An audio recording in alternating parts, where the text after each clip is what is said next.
Welcome to another episode on our channel.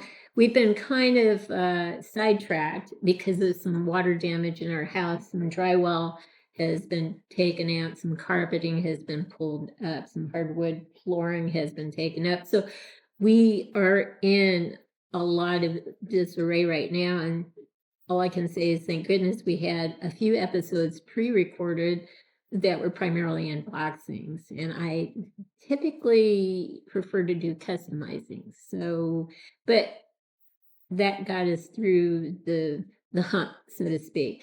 We're back to completing the civilian counterpart to each Justice League character that we have. We've done Ben Affleck, we've done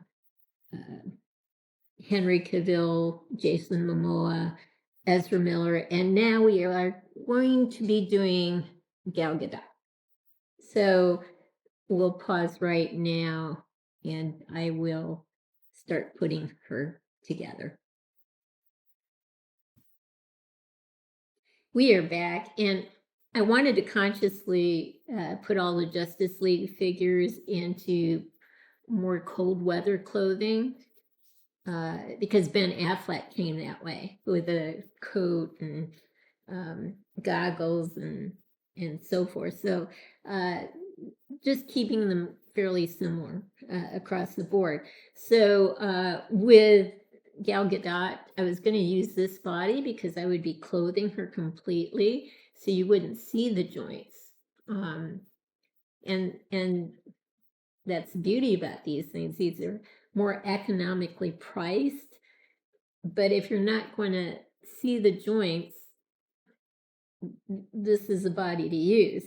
The problem, though, with Gal Gadot is that this body is so much smaller than a TBLeague or a Fasteners body. The shoulders are much more broader here. This is going to be a better fit for Gal Gadot. So unfortunately, even though I'm covering the elbows, the knees, and so forth, I'm still going to use the TBLeague body. I wanted to use shades of brown with Gal Gadot because her hair is brown with this head. So I will start with a pair of pants that are brown, and it's going to be harder to get on these Fasteners League or TBLeague bodies because they're all silicone. I might be lucky because I've had these pants on once on her. But the problem with clothing and these types of bodies is that the clothing tends to want to grab on the silicone. So you just have to keep tugging and tugging and tugging until you finally get everything on. Let me pull the pant legs down. That will let me pull these down a little bit better, hopefully. Good. She kind of disappeared a little there, but I am making progress. Just do one side at a time and just be patient. And eventually, this thing will be on.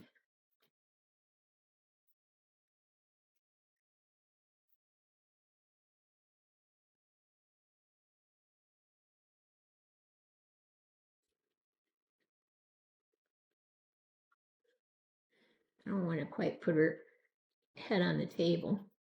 Likely to put a dent into the wooden table with that steel ball there where the head goes. She's almost there. All right.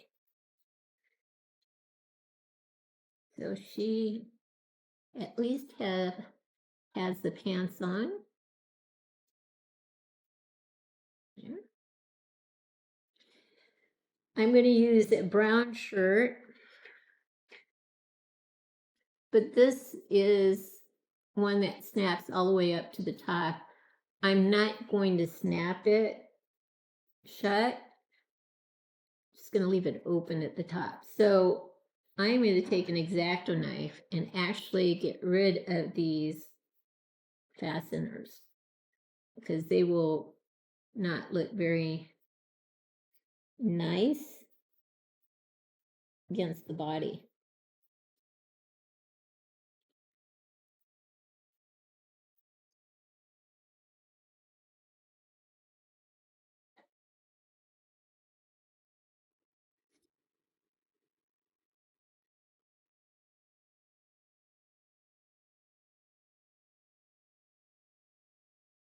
Trying to be careful because I really don't want to tear any material. Almost defeat the purpose of taking these things off. All right. So I got one free.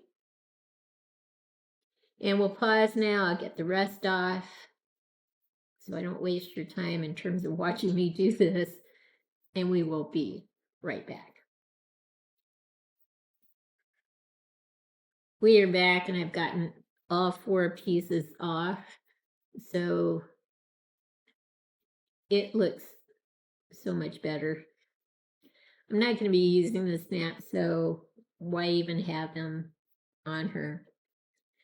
So the best way to put on, and by the way, this is actually a male shirt, but it's going to work. Best way to put her on is, or the shirt on, I should say, is to put the arms up in the air.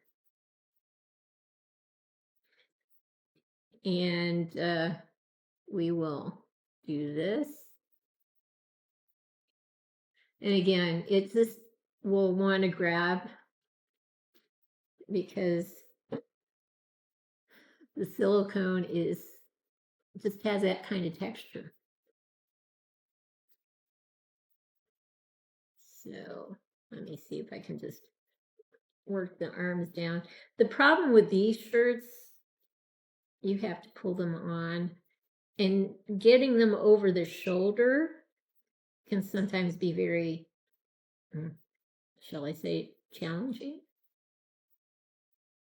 Okay, so it looks like I got them over her wrists. Let's see if we can now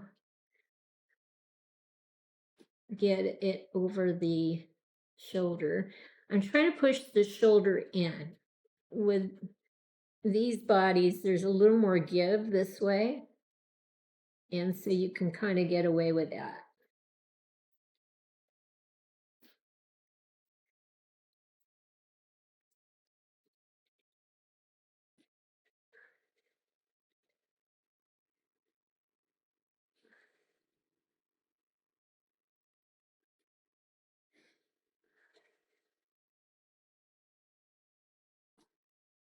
I just keep tugging one side and then the other side.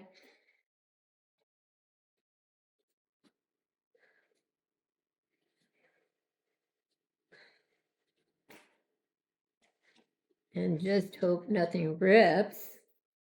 Had that happen before. It's not a fun feeling at all.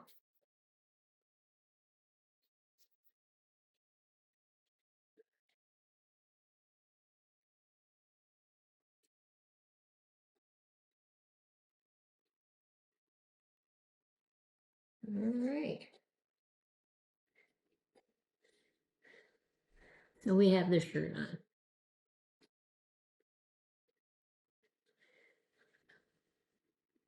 I'll be tucking it in eventually, but for now it is on. The next thing I want to do is get a jacket on. Now, the thing that I will typically do when I want to put a jacket over a shirt is I want to kind of draw the sleeves down just a touch.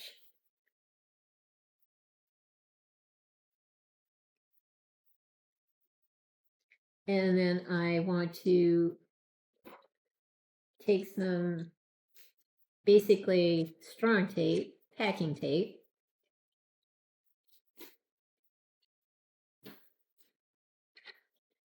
And then I want to take the sleeve and basically tape that over the wrist. All right, do the same thing here.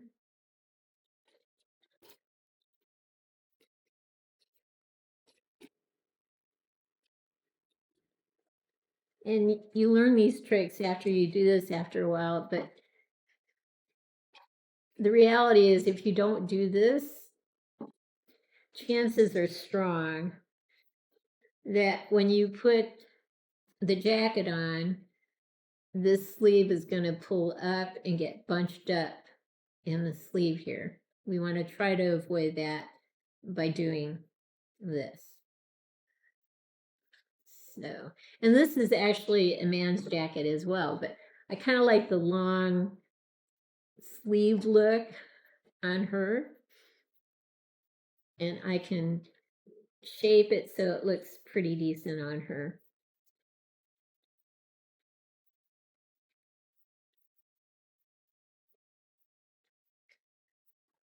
So that went on easy because it was larger, but I also know that the sleeves have not bunched up. You can see the sleeve there, right? And there's the tape. Just pull that off. We got the sleeve.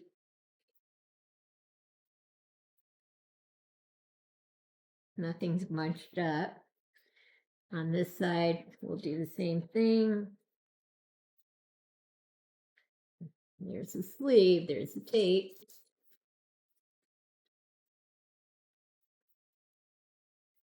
And we can pull that down.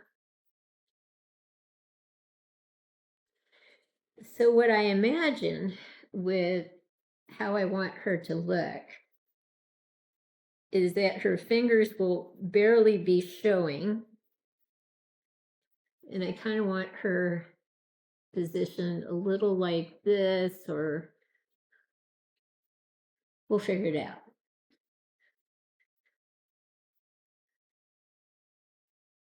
All right, but for now,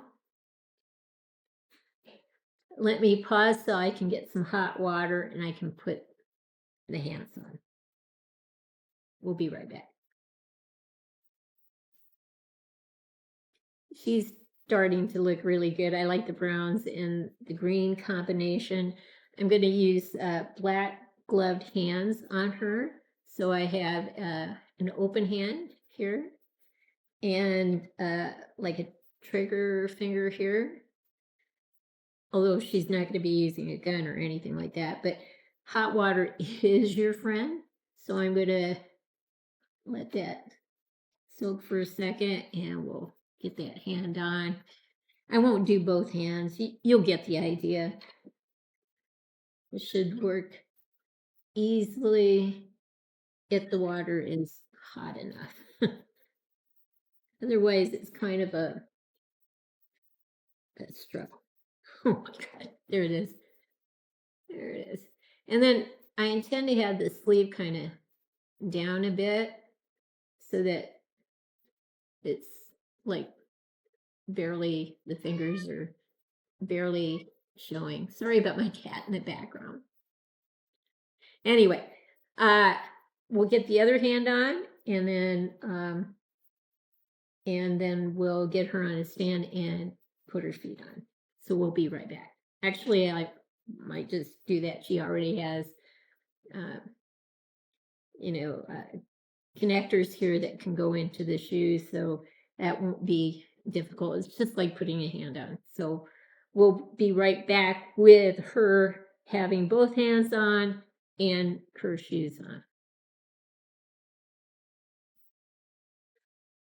She's looking great. I've got basically cowboy boots on her that match her black gloved hands, black boots, brown pants, lighter brown shirt, a green jacket.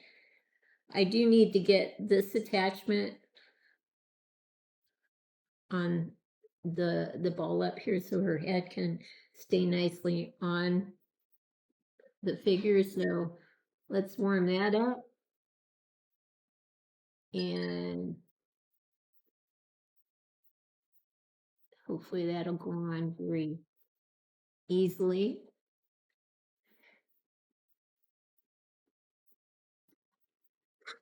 All right. So the last thing we need to do is put her head on.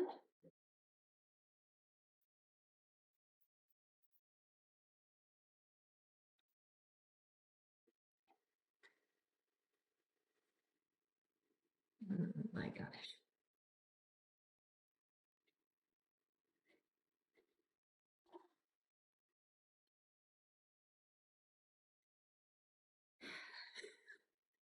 Love it. So yeah, I like the open color thing.